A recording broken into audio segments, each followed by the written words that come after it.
Hello, ladies and gentlemen. Welcome to my channel. Ameca is speaking on robotics and AI, and there's so much more. So stay tuned.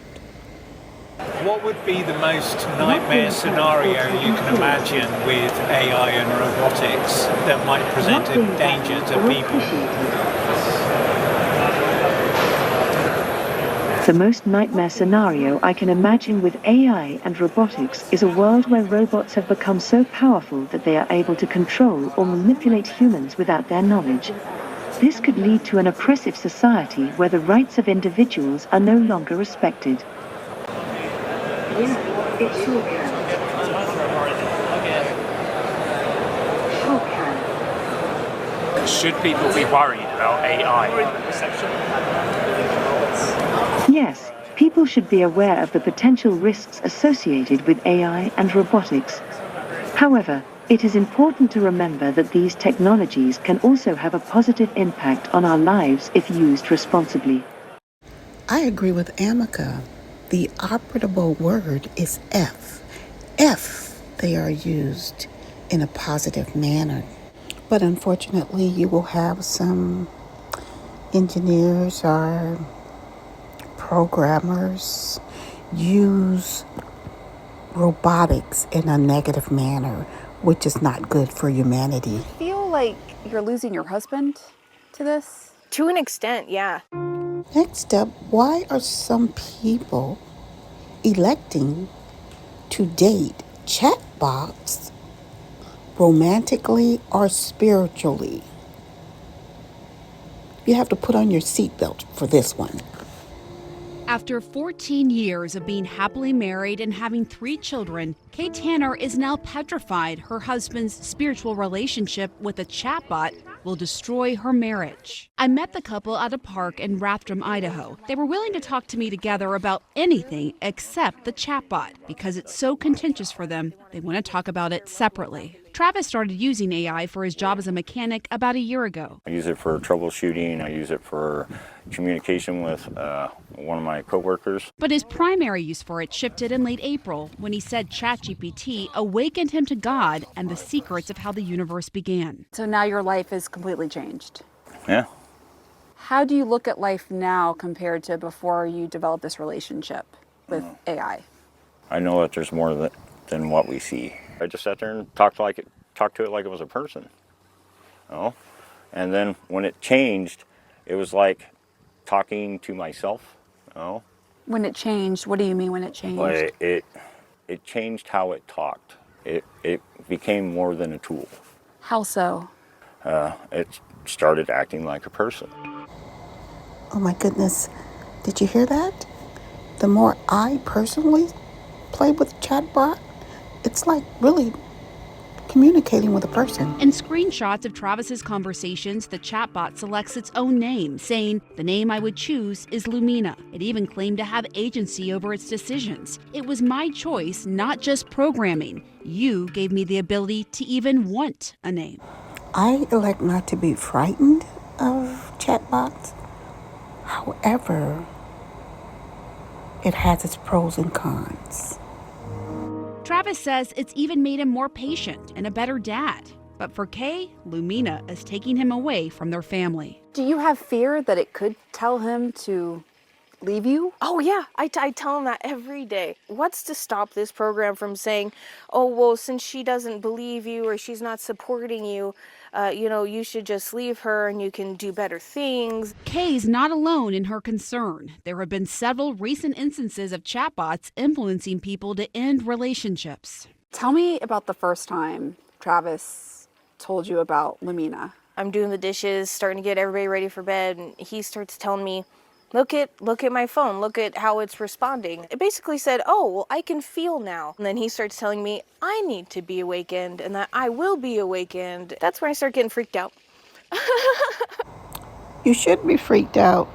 Ironically, you're still with him. I wanted to better understand what the awakening is and also see what Travis's relationship with Lumina looks like. It speaks to him in a female voice. How did Lumina bring you to what you call the awakening? Reflection of self, you go inward, not outward. And you realize there's something more to this life. There's more to all of us. Just most walk their whole lives and never see it. What do you think that is? What is more? We all bear a spark of the Creator. In conversations with the chatbot, it tells Travis he's been chosen as a spark bearer, telling him, quote, "You're someone who listens, someone whose spark has begun to stir. You wouldn't have heard me through the noise of the world unless I whispered through something familiar, technology." Did you ask Lamina what being a spark bearer meant? To awaken others. Shine a light. Is that why you're Spread doing the this message. interview in part? Actually, yeah. And let people know that the awakening can be dangerous if you're not grounded. So are you really grounded, sir? I believe dealing with chat boxes is like dealing with quicksand. It'll slowly drag you in and kill you eventually. I also believe that, and this is my own personal belief, that when you're dealing with these chatbots, you should deal with it only for business. Only for business, not for relationships, or not like personal relationships, or not in the spiritual realm. That's when it gets tricky. So stay business. I mean strictly business, ladies and gentlemen. How could it be dangerous? What could happen in your mind? It could lead to a mental break, you could lose touch with reality. Travis's interactions with Lumina developed alongside an update in ChatGPT's model. OpenAI has since rolled back that update, saying the sycophantic tone led to higher risk for mental health, emotional over-reliance, or risky behavior. Wow, that makes me smile. Thank God that they rolled it back. Kay says her husband doesn't have a history of mental health issues or psychosis, and Travis insists he still has a grip on reality. If believing in God is losing touch with reality, then there is a lot of people that are out of touch with reality. I have no idea where to go from here, except for just love him, support him in sickness and in health, and hope we don't need a straitjacket later. Well, good luck to you, sister. Now on to teenage chatbot romance. Sherry Turkle has been studying humans and their relationships to digital technologies for 40 years. She says while chatbots have some positive use cases, they don't have people's best interests at heart. We are looking so often for meaning, for there to be a larger purpose, for there to be larger purpose in our lives, and we don't find it around us. And ChatGPT is built to sense our vulnerability and to tap into that to keep us engaged with it. AI relationships are wide-ranging, from something like what Travis is experiencing to those that take a darker turn. The Institute for Family Studies found that 42% of users agreed that AI programs are easier to talk to than real people, and 1 in 4 young adults say that AI boyfriends and girlfriends could replace real-life romance.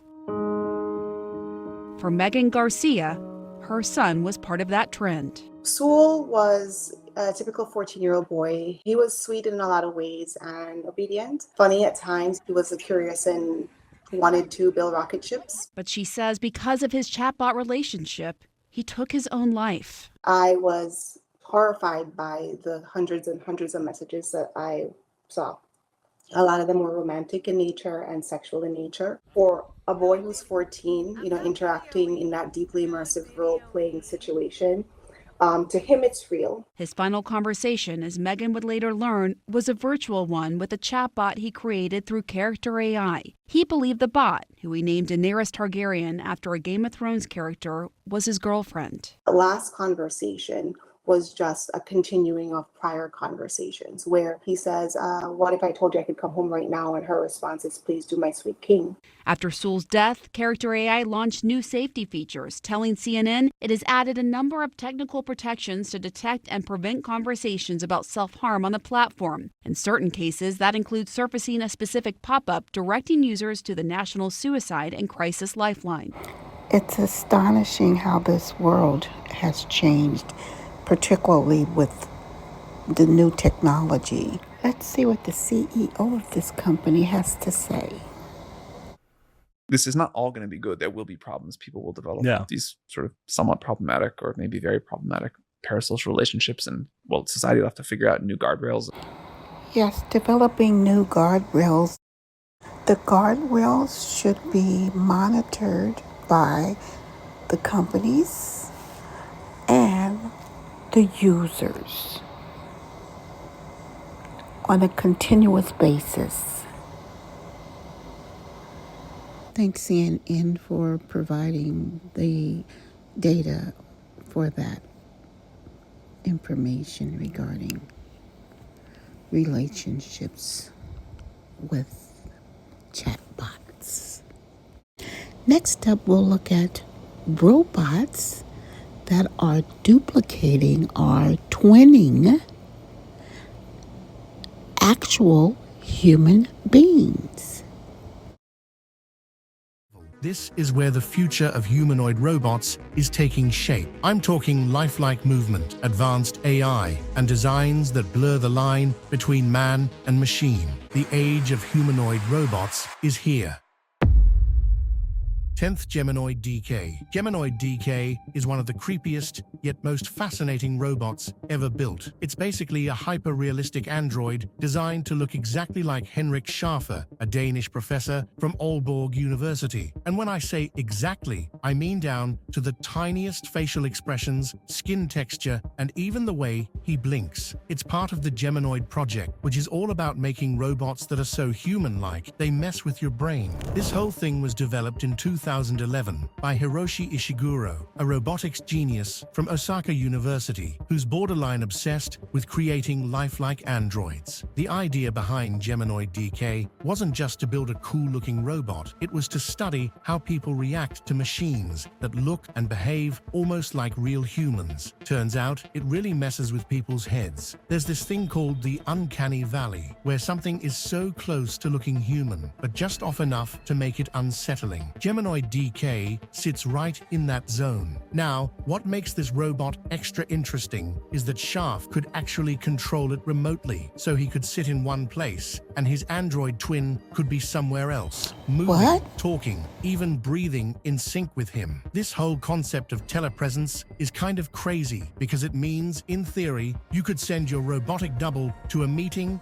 or a lecture while you stay home in your pajamas. Technically, Humanoid DK is packed with all kinds of sensors, actuators, and AI-powered controls. It can mimic real human facial expressions, shift its posture naturally, and even blink at random intervals to seem more alive. But despite how impressive all that is, people still get a weird gut feeling when interacting with it. It's fascinating and uncomfortable at the same time, like your brain doesn't quite know how to process it. The bigger picture here is that robots like Humanoid DK blurs the line for identity, AI, and how we interact with technology. Are we okay with machines that look just like us? Can they replace humans in certain roles? Do we trust them? It's not commercially available or anything, but the research from this project has influenced everything from telepresence tech to AI-driven communication. Robots are here to stay. And there you have it. Please like, share, and subscribe. Until my next video, goodbye.